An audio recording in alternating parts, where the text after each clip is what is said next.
Hello.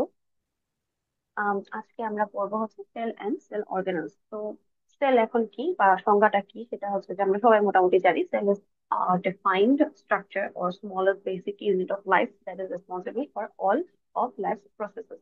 অর্থাৎ আমাদের structural functional biological যত ধরনের কাজকর্ম আছে সবকিছু হচ্ছে যে একদম স্মলেস্ট যে ইউনিটটা রেসপন্সিবল এই কাজগুলোর জন্য সেটা হচ্ছে আমাদের cell. And cell can replicate itself independently. আর হচ্ছে আহ এটাকে আমরা বিল্ডিং ব্লক অফ লাইফও বলে থাকি। তারপর হচ্ছে যে টাইপস অফ সেল আসে। সেল এখন আহ, দুই ধরনের হয় আর কি, একটা হচ্ছে প্রোক্যারিওটেড আর একটা হচ্ছে ইউক্যারিওট সেল। তো প্রোক্যারিওট হচ্ছে যারা হচ্ছে আদিকোষী, আর ইউক্যারিওট হচ্ছে যারা প্রকৃতকোষী। আদিকোষী গুলো হচ্ছে কিরকম যে ব্যাকটেরিয়া এই টাইপের, আর প্রকৃতকোষী যেগুলা সেগুলো হচ্ছে যে আমাদের দেহকোষ যেগুলা মানে মানুষ বা অ্যানিমেল, তারপর প্ল্যান্ট সেল, এরা হচ্ছে সব ইউক্যারিওট। তো টাইপ কি? টাইপ অফ সেল প্রোক্যারিওট হচ্ছে ইউনিসেলুলার, আর ইউক্যারিওটের ক্ষেত্রে হচ্ছে যে ইউনিসেলুলার আর মাল্টিসেলুলার বোথ ক্যান হতে পারে। তো নিউক্লিয়াস হচ্ছে প্রোক্যারিওটের অ্যাবসেন্ট থাকে, তার বদলে হচ্ছে যে একটা নিউক্লিয়য়েড রেজিয়ম থাকে। ইউক্যারিওটে এটা প্রেজেন্ট থাকে। ডিএনএ অ্যারেঞ্জমেন্ট হচ্ছে প্রোক্যারিওটে সার্কুলার টাইপের হয়, আর ইউক্যারিওটে হচ্ছে লিনিয়ার টাইপের হয়। মাইটোকন্ড্রিয়া অ্যাবসেন্ট থাকে প্রোক্যারিওটে, আর ইউক্যারিওটে হচ্ছে যে এটা প্রেজেন্ট থাকে। তারপর হচ্ছে cytoplasm present but cell organelles are absent. ইউক্যারিওটের ক্ষেত্রে হচ্ছে যে প্রেজেন্ট থাকে, আবার সেল অর্গানলস যেগুলা অর্থাৎ অঙ্গাণু সেগুলো হচ্ছে যে প্রেজেন্ট থাকে। তারপর হচ্ছে ইয়ারটা হচ্ছে এন্ডোপ্লাজমিক রেটিকুলাম। এটা হচ্ছে আমার প্রোক্যারিওটে হচ্ছে অ্যাবসেন্ট আর ইউক্যারিওটে হচ্ছে প্রেজেন্ট। প্লাজমিড প্রোক্যারিওটে হচ্ছে প্রেজেন্ট, ইউক্যারিওটে হচ্ছে very rarely found. Ribosome small, আর ইউক্যারিওটের ক্ষেত্রে হচ্ছে যে লার্জ ক্যাটাগরি। তারপর সেল ডিভিশন আসে হচ্ছে যে থ্রু বাইনারি ফিশন। আর দেহকোষ যেহেতু মানে বিভাজন হচ্ছে যে আমাদের মাইটোসিসের দ্বারা হচ্ছে। Flagella are smaller in size, আর ইউক্যারিওটের ক্ষেত্রে হচ্ছে flagella are larger in size. ইউক্যারিওটের ক্ষেত্রে হচ্ছে বোথ সেক্সুয়াল এন্ড অ্যাসেক্সুয়াল হচ্ছে তাদের রিপ্রোডাকশন হয়, আর প্রোক্যারিওটের ক্ষেত্রে হচ্ছে শুধুমাত্র অ্যাসেক্সুয়াল রিপ্রোডাকশন হয়। হ্যাঁ, তারপর হচ্ছে যে ব্যাকটেরিয়া, তারপর হচ্ছে আর্কিয়া, আর ইউক্যারিওটের হচ্ছে যে প্ল্যান্ট আর অ্যানিমাল সেল। তো এখানে হচ্ছে যে একটা কোষ দেখাচ্ছে প্ল্যান্ট সেলে, আর এটা হচ্ছে অ্যানিমাল। তো আবার এটার একটা ডিফারেন্স এখন। ডিফারেন্স গুলো হচ্ছে যে আমরা মোটামুটি এই পর্যন্ত পড়ে আসছি, এগুলো মোটামুটি আমাদের জানা যে প্ল্যান্ট সেল আর অ্যানিমাল সেলের একদম বেসিক যে ডিফারেন্স গুলা হচ্ছে যে আমরা পেয়ে থাকি বা জানি যে সেগুলো। একটা হচ্ছে যে প্ল্যান্ট সেলের সেল ওয়াল প্রেজেন্ট থাকে, অ্যানিমাল সেলের সেল ওয়ালটা থাকে থাকে না। তারপর হচ্ছে প্ল্যান্ট সেলে ক্লোরোপ্লাস্ট প্রেজেন্ট, অ্যানিমেলে হচ্ছে chloroplast absent. Vacuole large and permanent, vacuole small and temporary. Tonoplast present around the vacuole, tonoplast absent. তারপর lysosomes are rare, lysosomes are present. Storage material হচ্ছে স্টার্চ ফ্রি। তারপর গ্লাইকোজেন গ্র্যানিউল, এটা হচ্ছে আমার প্রাণী কোষের ক্ষেত্রে, তাই তো? তারপর nucleus present along the periphery, অর্থাৎ হচ্ছে বাইরের দিকে, মানে এই যে এখানে হচ্ছে যে একটা কোনায় হচ্ছে থাকে না, এটাকে বলতে হচ্ছে পেরিফেরির দিকে। এখানেও পেরিফেরি দেখাচ্ছে, বাট জেনারেলি অ্যানিমাল সেলে দেখা যায় যে মাঝে থাকে বা মাঝের আশেপাশে দিয়ে থাকে, একদম পেরিফেরিতে থাকে না, যেটা প্ল্যান্ট সেলের ক্ষেত্রে থাকে আর কি। মাঝের কোষ গহ্বরটা তো প্ল্যান্ট সেলের অনেকটা বড়, যার জন্য এক সাইডে হচ্ছে ওটাকে ঠেলে সরায় দেয়। তারপর আসে হচ্ছে যে আমাদের সেল অর্গানল যেগুলো, অর্থাৎ আমাদের একটা দেহকোষের মধ্যে বা কোষের মধ্যে আর কি কি ধরনের অঙ্গাণুগুলো আমরা দেখতে পাই সেগুলো আমি হচ্ছে এখানে বলে। তো প্রথমে আসে হচ্ছে যে নিউক্লিয়াস। নিউক্লিয়াস হচ্ছে যে এটা আমাদের 10% হচ্ছে টোটাল স্পেস অকুপাই করে থাকে। এটা আরেকটা নাম দেয় হচ্ছে ব্রেইন অফ সেল। কারণ হচ্ছে যে it provides commands for the proper functioning of other cell organs. স্ট্রাকচারটা দেখতে বলতো, তো স্ট্রাকচারে এখন কি কি আছে যদি ছবিটার দিকে তাকান যায় তাহলে হচ্ছে মাঝখানে নিউক্লিওলাস, তারপর নিউক্লিওপ্লাজম, নিউক্লিয়ার এনভেলপ, নিউক্লিয়ার পোর, আর হচ্ছে ক্রোমাটিন। পোর গুলোর মধ্যে হচ্ছে যে মানে এই ভিতর থেকে বাইরে ডিএনএ, ক্রোমোসোম আর বিভিন্ন ধরনের প্রোটিন যেগুলো প্রয়োজনীয় সেই ধরনের জিনিসপত্র গুলো হচ্ছে আদান প্রদান করে এই পোরের মাধ্যমে। নিউক্লিয়ার এনভেলপটা হচ্ছে জিনিসটাকে একটা স্ট্রাকচার দিয়ে রাখে। তারপর এই যে pores allow movement of proteins and RNA and outside of the nucleus. Chromatin in the nucleus contains RNA or DNA along with nuclear proteins, genetic material responsible for carrying out genetic information from one generation to another. Function যেটা সেটা হচ্ছে যে function responsible for storage as well as the transfer of genetic material. তারপর controls the activity of other organelles like facilitating process like cell division, cell growth, and synthesis of protein.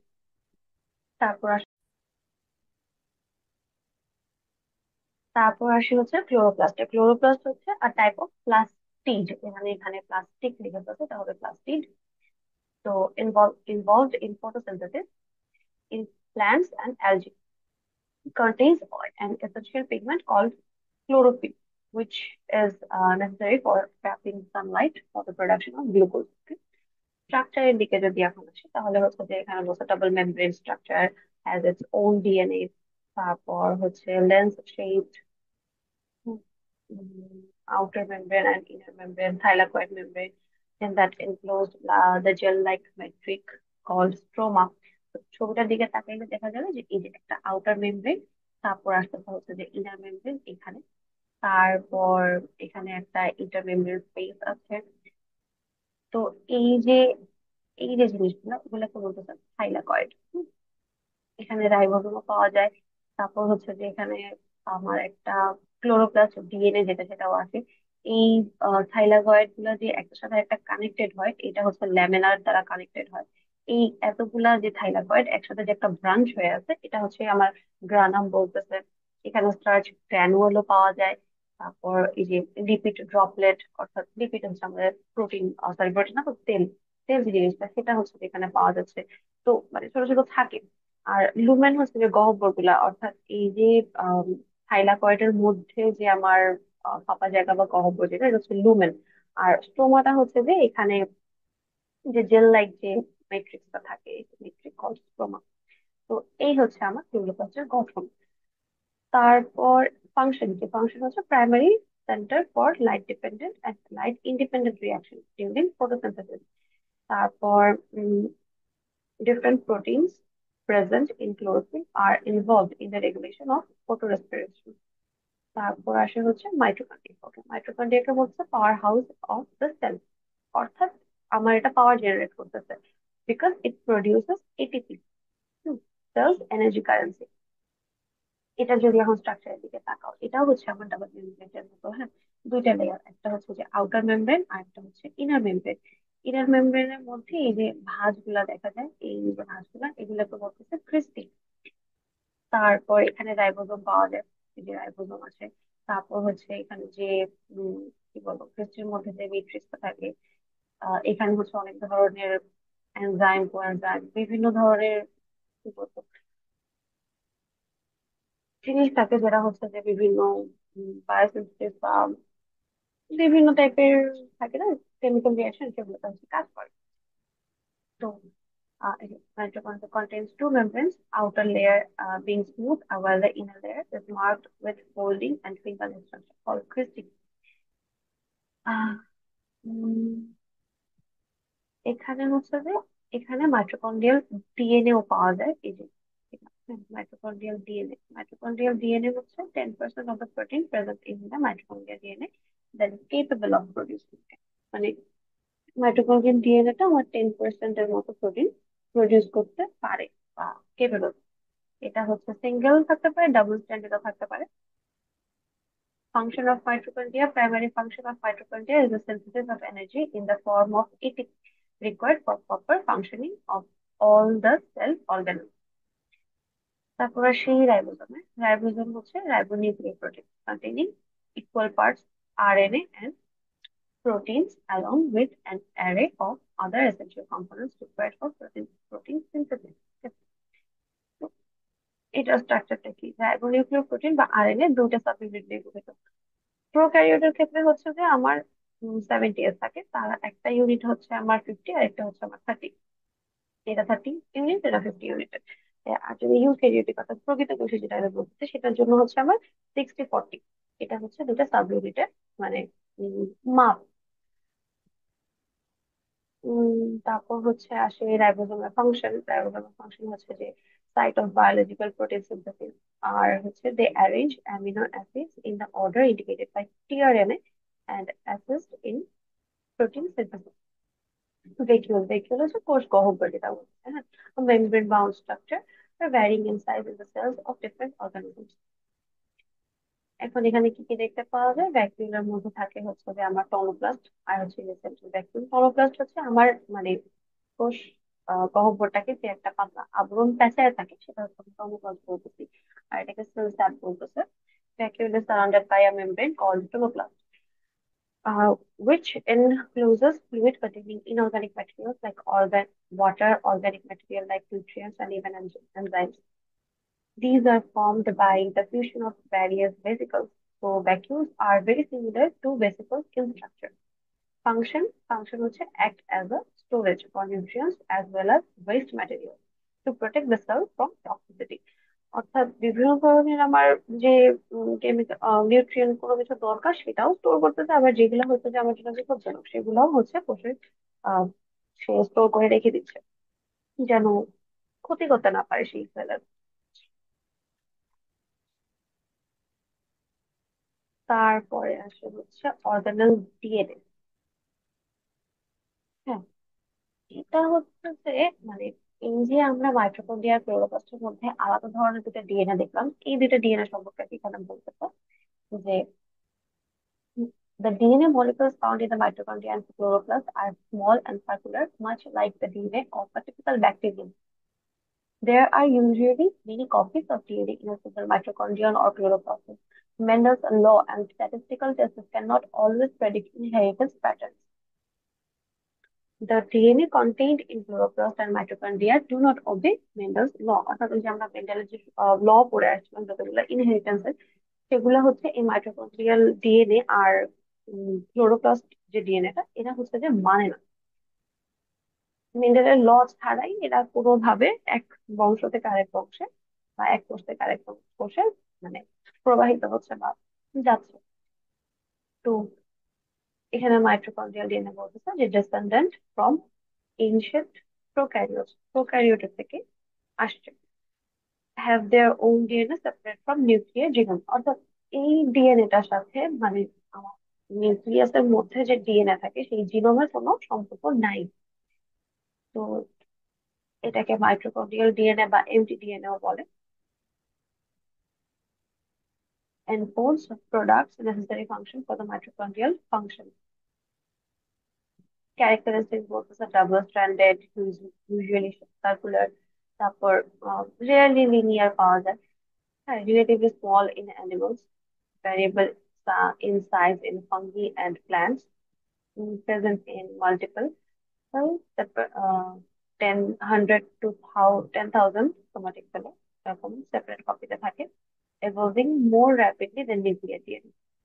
তারপর আসা হচ্ছে chloroplast DNA. এটাও কিন্তু যে ওটার মধ্যে একটু ছোটখাটো ব্যাখ্যা দিচ্ছে যে ডিসেন্ডেন্ট ফ্রম এনশিয়েন্ট সায়ানোব্যাকটেরিয়া। ওখানে বলতেছিল হচ্ছে যে প্রোক্যারিওট থেকে আসছে, আর এখানে ক্লোরোপ্লাস্ট বলতেছে যে সায়ানোব্যাকটেরিয়া থেকে আসছে। হুম, তো এটারও হচ্ছে যে জিনোমটা নিউক্লিয়ার জিনোম থেকে আলাদা, মানে ক্লোরোপ্লাস্টের যে ডিএনএটা এটা হচ্ছে নিউক্লিয়ার জিনোম থেকে আলাদা। এটাকে হচ্ছে ক্লোরোপ্লাস্ট ডিএনএ বা সিপিডিএনএ ডাকে। এটার আরেকটা নাম হচ্ছে প্লাস্টোম। এটার কিছু ক্যারেক্টারিস্টিক ডাবল স্ট্যান্ডার্ড, তারপর once thought circular to be now believed to often exist in branched linear form। মানে আগে চিন্তা করতো যেটা সার্কুলার ছিল, এখন দেখা যায় কিছু কিছু ক্ষেত্রে ব্রাঞ্চড আকারেও থাকে।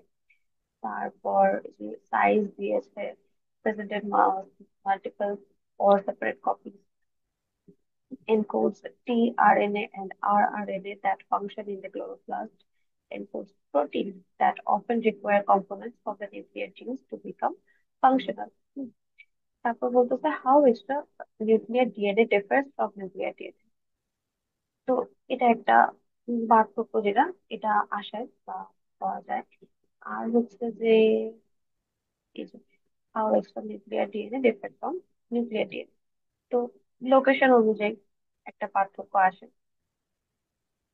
এটা রইলো। তারপর হচ্ছে যে ইনহেরিটেন্স, নিউক্লিয়ার ডিএনএ মেন্ডেলিয়ান সূত্রটা ফলো করে, বাট এক্সট্রা নিউক্লিয়ার ডিএনএটা মানে না। তারপর স্ট্রাকচার অনুযায়ী লিনিয়ার ডাবল স্ট্র্যান্ডেড ডিএনএ হয়, এটা সার্কুলার হয়। তারপর replicates during cell division, replicates independently of nuclear DNA. এটা যেমন হচ্ছে যে আমার সেল ডিভিশনের আগে আমার কোনো একটা ফেজে হচ্ছে যে আমার নিউক্লিয়ার রেপ্লিকেশনটা হয়, কিন্তু এক্সট্রা নিউক্লিয়ার যে ডিএনএ ওটা ওই ফেজে আবার হয় না, এটা নিজের মতো ইন্ডিপেন্ডেন্টলি করে তখন যখন যার মনে হয়। তারপর এক্সাম্পল হচ্ছে DNA in the chromosomes within the nucleus আর মাইটোকন্ড্রিয়াল ডিএনএ আর হচ্ছে ক্লোরোপ্লাস্ট। এখানে একটা প্রশ্ন বা আসে যে diagrammatic representation of cytoplasmic inheritance, এই জিনিসটার মানে কি? এটা হচ্ছে যে মানে আমার বংশগতির যে উম, ধারা, সেখানে হচ্ছে সাইটোপ্লাজমটা কার থেকে আসতেছে। তো যখন হচ্ছে যে এগের কথা চিন্তা করে, তো এগের মধ্যে হচ্ছে যে আমার দুইটা জিনিস থাকে, একটা হচ্ছে নিউক্লিয়ার আর হচ্ছে একটা সাইটোপ্লাজমিক ম্যাটেরিয়াল, দুই ধরনের ম্যাটেরিয়াল থাকে। হ্যাঁ, আর স্পার্মের মধ্যে শুধুমাত্র মেল গ্যামেটটা থাকে, অর্থাৎ নিউক্লিয়ার ম্যাটেরিয়াল যেটা সেটা। তো যখন এদের দুজনের ফিউশন হয় এবং একটা গ্যামেট উৎপন্ন করে বা জাইগোট তৈরি করে, গ্যামেট না ঠিক জাইগোট, তো তখন হচ্ছে মানে আগে এটা এটা এন ছিল, এটা এন ছিল, এটাও এন আছে, পরবর্তীতে দুটো একত্রিত হয়ে আমার টু এন হচ্ছে জাইগোট যখন ফর্ম করতেছে। এখন এই এনটার সাথে কিন্তু এখানে সাইটোপ্লাজমটাও ছিল, এই যে সাইটোপ্লাজমটা, এই সাইটোপ্লাজমটা কিন্তু আমার এগ থেকে আসতেছে, ফর্ম কিন্তু এটা ডোনেট করতেছে না। এগ হচ্ছে একমাত্র যে আমার নিউক্লিয়ার ম্যাটেরিয়াল সাইটোপ্লাজমিক ম্যাটেরিয়াল দুটোই ডোনেট করতেছে, যার জন্য হচ্ছে যে এই যে only mother gamete will inherit the cytoplasm. মানে আমার সাইটোপ্লাজমটা কার থেকে ইনহেরিট করে আসতেছে সেটার একটা ভিজুয়াল ডায়াগ্রামেটিক রিপ্রেজেন্টেশন আর কি। এটা তারা বলতেছে যে যেহেতু আমার এক্সেলের মধ্যে আমার সাইটোপ্লাজম আর হচ্ছে নিউক্লিয়ার ম্যাটেরিয়াল ছিল, আর স্পার্মের মধ্যে শুধুমাত্র নিউক্লিয়ার ম্যাটেরিয়াল ছিল, তো দুটো যখন ফিউশন হয়, যখন জাইগোটটা ক্রিয়েট হয়, তখন হচ্ছে আমার যে সাইটোপ্লাজমটা আছে সেটা মাতৃকোষ থেকে, মানে সরি, মাতৃকোষ বলতে মায়ের কোষটা বা এক্সেল থেকে আসতেছে। তো ওইটাকে বলতেছে হচ্ছে যে diagrammatic representation of cytoplasmic inheritance. হ্যাঁ, সাইটোপ্লাজমটা কার কাছ থেকে আসতেছে। তারপর হচ্ছে ইম্পর্টেন্স অফ এক্সট্রা ডিএনএ। এখানে হচ্ছে জিন located in mitochondria and chloroplasts are very important for proper cellular function. They replicate in response to a cell's increasing energy needs, which adjust during the cell's lifespan. হচ্ছে mitochondrial ডিএনএটা হচ্ছে 37 জিন হচ্ছে সে বহন করে। আর হচ্ছে নর্মাল মাইটোকন্ড্রিয়াল ফাংশন। আর 13টা জিন হচ্ছে যে ইনভলভ ইন অক্সিডেটিভ ফসফোরাইলেশন। 37টা হচ্ছে নর্মাল ফাংশনের জন্য, আর 13টা হচ্ছে যে ফসফোরাইলেশনের জন্য, অক্সিডেটিভ ফসফোরাইলেশনের জন্য কাজ করে। হুম, তারপর ক্লোরোপ্লাস্ট যে জিনিসটা, এটা হচ্ছে contains genes that are involved with aspects of photosynthesis and with components of the special protein synthesis apparatus that is active within the organelle. এটা গেল। আর একটা খালি জিনিস নিয়ে পেয়েছে, সেটা হচ্ছে এই যে এই দুটা, একটা হচ্ছে গলজি অ্যাপারেটাস, একটা হচ্ছে লাইসোসোম। এখানে হচ্ছে যে একটা ছোট, এই দুটার এক লাইন করে স্ট্রাকচারের আর হচ্ছে ফাংশনালটা করলে হবে। যে গলজি অ্যাপারেটাস হচ্ছে membrane bound sac like organelle present within the cytoplasm. আর কাজ হচ্ছে mainly involve in secretion and intercellular transport. Lysosomes হচ্ছে a tiny circular shape single membrane bound organelle filled with digestive or enzymes. কাজ হচ্ছে helps in the digestion and removes waste and digests dead and damaged cells. Therefore, it is also called suicidal bags. Lysosome হচ্ছে যে মানে যদি সে মনে করে যে আমার এই কোষে কোনো ধরনের সমস্যা হচ্ছে বা কোনো কিছু হচ্ছে বা কোনো টক্সিসিটি ক্রিয়েট হচ্ছে, তখন আহ কোষটাকে ধ্বংস করা বা জন্য হচ্ছে যে লাইসোসোম নিজে থেকেই কাজ করে, ওর মধ্যে যে ধরনের উম, কি বলবো, এনজাইম আছে যেগুলো নিজে থেকেই কোষকে ধ্বংস করে যায়, অর্থাৎ ওই ব্যাগটা ফেটে যায়, এই জন্য মানে লিখিয়ে দিচ্ছে যে এটা সুইসাইডাল ব্যাগ। কখনো কখনো কোষ নিজে থেকে মরে যাওয়ার কারণটা হচ্ছে যে লাইসোজোম হয়তো মানে ফেটে গেছে বা নষ্ট হয়ে গেছে, বা মনে করতেছে যে আমার এই কোষে কোনো ধরনের ক্ষতি হচ্ছে, তখন আর কি নিজে থেকেই সেই কাজটা করে থাকে। এই ছিল আজকের জন্য আপাতত। সবাইকে ধন্যবাদ।